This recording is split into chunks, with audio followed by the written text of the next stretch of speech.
Hello everyone, welcome to my channel Study Smart with R के।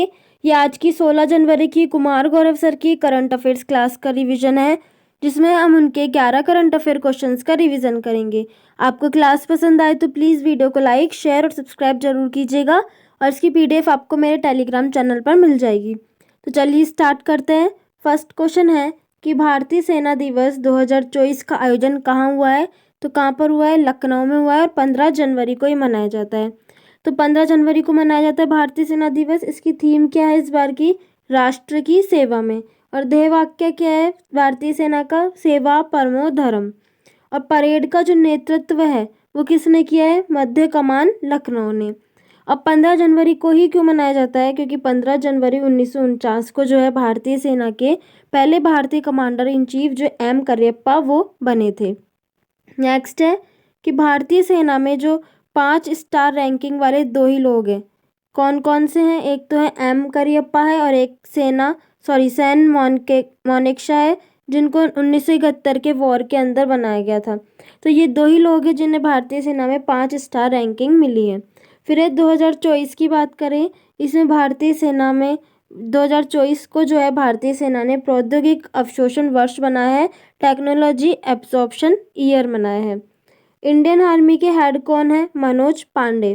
Navy day कब मनाया जाता है? 4 दिसंबर को, क्योंकि 4 दिसंबर 1971 को क्या चलाया था? ऑपरेशन त्रिशूल स्टार्ट किया गया था। नेक्स्ट है एयरफोर्स डे कब मनाया जाता है? एयरफोर्स डे मनाया जाता है 8 अक्टूबर 1932 को। 8 अक्टूबर को मनाया जाता है क्योंकि 8 अक्टूबर 1932 को इसकी स्थापना हुई थी। और इंडियन कोस्ट गार्ड डे 1 फरवरी को मनाया जाता है क्योंकि 1 फरवरी 1977 को इसकी स्थापना हुई थी। लेकिन एक्ट कौन सा है? 1978 का एक्ट है। ग्लोबल फैमिली डे 1 जनवरी को मनाया जाता है और डीआरडीओ की स्थापना भी 1 जनवरी 1958 को ही हुई थी। भारतीय प्रवासी दिवस 9 जनवरी को मनाया जाता है। विश्व हिंदी दिवस 10 जनवरी को और हिंदी दिवस 14 सितंबर को। राष्ट्रीय युवा दिवस 12 जनवरी को। सुभाष चंद्र बोस जयंती मनाई जाती है 23 जनवरी को। पराक्रम दिवस भी इसी दिन है, इसी को पराक्रम दिवस कहा जाता है। नेक्स्ट है राष्ट्रीय बालिका दिवस कब मनाया जाता है? तो ये मनाया जाता है 24 जनवरी को। और राष्ट्रीय मतदाता दिवस 25 जनवरी को। नेक्स्ट क्वेश्चन है कि यूएई ने किसे अंतर्राष्ट्रीय खेल व्यक्तित्व पुरस्कार 2023 से सम्मानित किया है? तो किसे सम्मानित किया है? जियानी इन्फैंटिनो को। ये पुरस्कार कहाँ प्रदान किया जा रहा है? यूएई के अंदर। किसे मिला है? जियानी इन्फैंटिनो को। ये फीफा के हेड है और फीफा का जो हेडक्वार्टर वो कहाँ है? Zurich, Switzerland. फीफा की स्थापना कब होती है? 1904 में। FIFA beach soccer world cup 2024 ये कहाँ पर होगा? ये भी यूएई में ही होगा। एम एस स्वामीनाथन अवार्ड किसे मिला है? बी आर कम्बोज को मिला है। ये जो चौधरी चरण सिंह जो यूनिवर्सिटी है उसके कुलपति हैं। टैगोर साहित्य पुरस्कार मिला है सुकृता पॉल को। तेंजिंग नोर्गे साहसिक अवार्ड मिला है सविता कंसवाल को लैंड एडवेंचर के लिए। इंटरनेशनल ओलंपिक कमेटी के हेड कौन है? थॉमस बॉक है। इसकी स्थापना आईओसी की 23 जून 1894 में होती है और 1896 में पहला ओलंपिक होता है एथेंस ग्रीस के अंदर। इसका हेडक्वार्टर लुसाने स्विट्जरलैंड में है और बैठक इसकी कहाँ पर होती है? मुंबई के अंदर। फिर है कि भारतीय ओलंपिक संघ के हेड कौन है? पीटी उषा है। ये पहली निर्विरोध महिला हेड बनी है और इनकी ऑटोबायोग्राफी का नाम क्या है? Golden girl. बीसीसीआई के हेड कौन है? रोजर बिन्नी है। इसका हेडक्वार्टर कहाँ है? वानखेड़े स्टेडियम मुंबई। आईसीसी के हेड कौन है? Greg Berkeley. ये न्यूजीलैंड के हैं। आईसीसी का हेडक्वार्टर है दुबई यूएई में है। आईसीसी वनडे वर्ल्ड कप 2023 में भारत जीता था और भारत हारा था और ऑस्ट्रेलिया जीता था। और T20 वर्ल्ड कप के अंदर जो है T20 जो वर्ल्ड कप है वो कहाँ पर होगा? अभी यूएसए और वेस्ट इंडीज़ के अंदर होने वाला है। फिर है फीडे के उपाध्यक्ष कौन है? विश्वनाथ आनंद है और यही जो है भारत के पहले राजीव गांधी खेल रत्न अवार्ड पाने वाले भी विश्वनाथ आनंद जी हैं। नेक्स्ट क्वेश्चन है कि MSCI इमर्जिंग मार्केट्स इंडेक्स में भारत को कौन सा स्थान मिला है? तो दूसरा स्थान मिला है। MSCI इमर्जिंग मार्केट्स में क्या है कि तेजी से उभरते हुए बाजार में जहाँ निवेश को बढ़ावा मिल रहा है उनकी सूची है। तो फर्स्ट टॉप पर है चाइना, सेकंड पर है भारत। भारत ने जो है ताइवान को रिप्लेस कर दिया है। चाइना की बात करें, विश्व का 26.6% निवेश है और भारत में जो है विश्व का 20% निवेश है। अब कुछ रैंकिंग्स है भारत की। 80 नंबर पर है हैंडले पासपोर्ट इंडेक्स में कि किसका पासपोर्ट कितना पावरफुल है, तो भारत की रैंक उसमें है 80।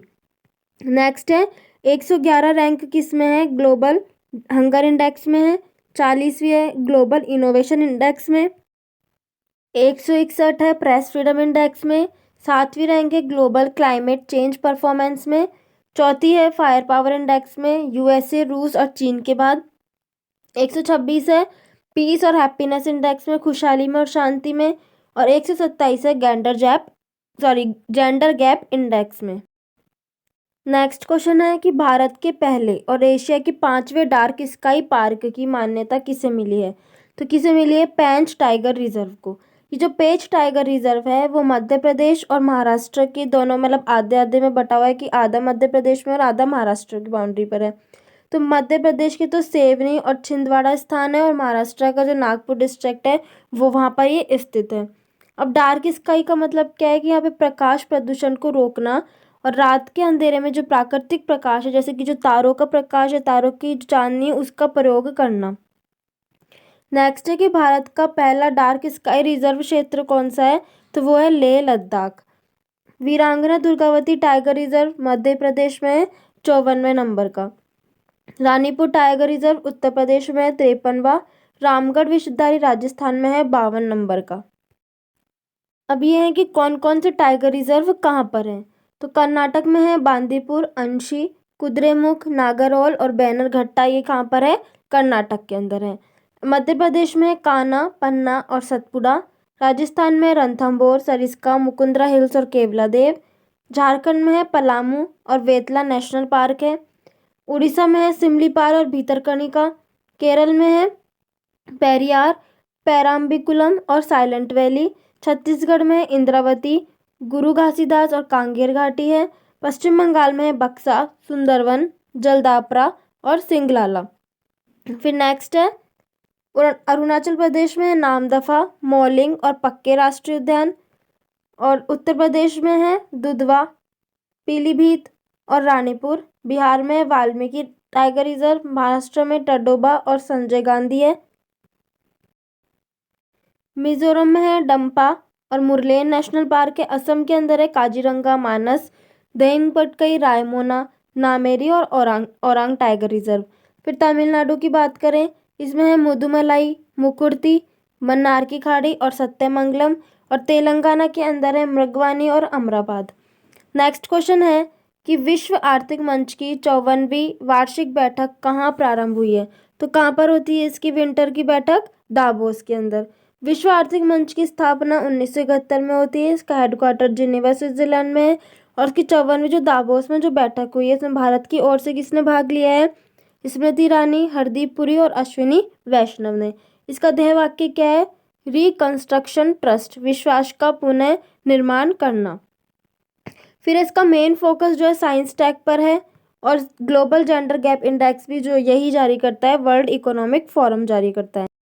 अभी कुछ हेडक्वार्टर्स है कहाँ कहाँ पर किसके हैं, एमनेस्टी इंटरनेशनल का लंदन में है, वाडा का, वर्ल्ड एंटी डोपिंग एजेंसी का मॉनिटर कनाडा में, WTO, ILO और WHO का है जिनेवा में, ADB एशियन डेवलपमेंट बैंक का है मनीला फिलीपींस में, आसियान का है जकार्ता इंडोनेशिया में। इसका भी 11 मेंबर कौन बना, तिमोर लेस्ते।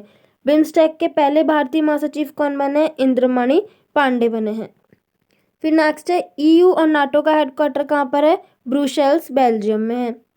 और FATF का कहाँ पर है, पेरिस के अंदर है। इंटरनेशनल कोर्ट का द हैग नीदरलैंड्स के अंदर है। इंटरनेशनल एटॉमिक एनर्जी एजेंसी का, सॉरी ये मिस हो गया, और इसका कहाँ पर है, IUCN का हेडक्वार्टर है ग्लैंड स्विट्जरलैंड में, और इसकी स्थापना 1948 में होती है। और ये जो है रेड डेटा बुक जारी करता है। नेक्स्ट है कि ओपेक का हेडक्वार्टर कहाँ पर है, वियना ऑस्ट्रिया के अंदर। और अभी ओपेक से एग्जिट कौन हुआ है, अंगोला। UNDP का हेडक्वार्टर है न्यूयॉर्क, USA के अंदर। नेक्स्ट क्वेश्चन है कि जासूसी उपग्रह ऑप्टिकल 8 का सफल प्रक्षेपण किसने किया है, तो जापान ने। ऑप्टिकल 8 एक जासूसी या खुफिया उपग्रह है। इसको जाक्सा ने लॉन्च किया, जो कि जापान की स्पेस एजेंसी है। किस रॉकेट से, HIIA, जिसका निर्माण मित्सुबिशी कंपनी ने किया है। और ये जो ऑप्टिकल 8 है, अंतरिक्ष में खुफिया जानकारी प्राप्त करने के लिए इसका प्रक्षेपण किया गया है। नेक्स्ट अभी हाल ही में GSAT-20 को किस रॉकेट से लॉन्च किया गया है? स्पेस एक्स कंपनी का फाल्कन 9। फिर POEM थर्ड, पोएम थर्ड और एक्सपेसैट को लॉन्च किया है PSLV-C 58 से। ओजोन थर्ड स्वीडन का उपग्रह है। USA का चंद्र मिशन कौन सा है? Peregrine first. लूपेक्स इसरो और जाक्सा का मिशन है। मालाबार और क्वाड में कौन से देश शामिल हैं? इंडिया, जापान, ऑस्ट्रेलिया और USA। जापान की बात करें, इसके PM कौन है? फूमियो किशिदो है। पार्लियामेंट का नाम यहाँ पर क्या है? डाइट इस संसद का नाम है।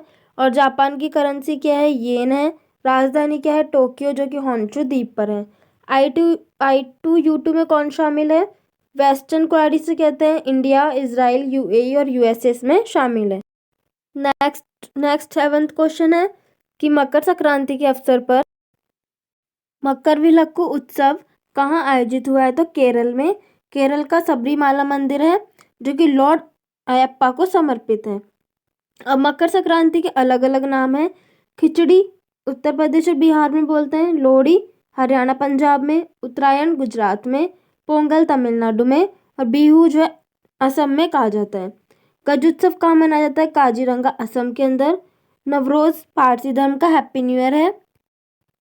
फिर है नुआखाई धानुज यात्रा रज उड़ीसा का है। भारत का पहला लाइट हाउस फेस्टिवल गोवा में मनाया गया है। काटी बिहू असम का है। वंगस वैली जम्मू कश्मीर। बथुकम्पर बोनालू तमिलनाडु का है। दशहरा महोत्सव नाडा हब्बा मैसूर कर्नाटक। खादी माटी कला महोत्सव गुजरात का है। नेक्स्ट क्वेश्चन है, भारतीय सेना ने सैन्य इतिहास के डिजिटल संग्रह के लिए कौन सा प्रोजेक्ट शुरू किया? तो प्रोजेक्ट शौर्य संकलन। इस प्रोजेक्ट में क्या है कि सेना के गौरवशाली इतिहास का जो डिजिटल संग्रह वो होने वाला है। और इनमें किस किस का उल्लेख है? जैसे कि 1948 का जो जम्मू कश्मीर संग्रह है वो संघर्ष है, जो 61 का ऑपरेशन विजय, 65 में भारत पाक संघर्ष, 71 का बांग्लादेश मुक्ति आंदोलन, इन सब चीज़ों का उल्लेख है इस प्रोजेक्ट शौर्य संकलन में। प्रोजेक्ट संजय, प्रोजेक्ट नमन इंडियन आर्मी ने लॉन्च किया है। हाथी प्रोजेक्ट 1992 में लॉन्च होता है। डॉल्फिन प्रोजेक्ट 5 अक्टूबर 2009 को राष्ट्र और 5 अक्टूबर को जो है राष्ट्रीय डॉल्फिन डे मनाया जाता है और नेशनल एक्वेटिक एनिमल जो डॉल्फिन को घोषित किया गया है। नेक्स्ट क्वेश्चन है, अंतर्राष्ट्रीय ऊंट महोत्सव कहाँ प्रारंभ हुआ है? तो राजस्थान बीकानेर में। ये 3 दिन का फेस्टिवल चलने वाला है। और बीकानेर के अभी उस्ता कला को जो है क्या मिला है? GI टैग मिला है। BSF जो है वो ऊँट का यूज़ करते हैं अभी भी BSF के अंदर। गंगा रिसाला जो है ऊँट वाहिनी, इसको फर्स्ट और सेकंड वर्ल्ड वॉर में यूज़ किया गया था। फिर नम्मा कंबाला, ये कर्नाटक का है। कीचड़ में भैंसों की दौड़ है। 5वां वैश्विक आयुर्वेद महोत्सव कहाँ होता है? तिरुवनंतपुरम केरल के अंदर। लोसर फेस्टिवल लद्दाख का है। हेरात जम्मू कश्मीर का है। थाईपुसम तमिलनाडु का है। सूरजकुंड मेला हरियाणा का है। नेक्स्ट है फूलदेई कहाँ का है? उत्तराखंड का है। बुमचू सिक्किम का। जल्लीकट्टू तमिलनाडु का। चिकलकालो गोवा का। और मक्खन महोत्सव उत्तराखंड का है। नेक्स्ट क्वेश्चन है, दिवंगत हुए मशहूर शायर मुन्नवर राणा का संबंध किससे है? तो उर्दू भाषा से है। मुन्नवर राणा जो है वो रायबरेली UP के रहने वाले हैं। इनका निधन हो चुका है। इनका जो है गले का कैंसर था और इन्हें ज्ञानपीठ अवार्ड मिला और साहित्य अकादमी अवार्ड भी मिला है 2014 में शहबादा के लिए। और इनकी बहुत ही फेमस इन्होंने माँ पर जो है कविताएं लिखी हैं। फिर 11th क्वेश्चन है, MJ अकबर की पुस्तक गांधी ए लाइफ इन 3 कैंपेन्स का हुआ अनावरण। तो इसमें जो 3 कैंपेन है वो कौन कौन से का उल्लेख है? असहयोग आंदोलन जो 1920 में हुआ था, सविनय अवज्ञा 1930, भारत छोड़ो आंदोलन 1942। तो उसके बाद की स्थिति इसमें बताई गई है। तो ये था आज की कुमार गौरव सर की क्लास का रिवीजन। आपको क्लास पसंद आए तो प्लीज़ वीडियो को लाइक ज़रूर कीजिएगा। Thank you for watching.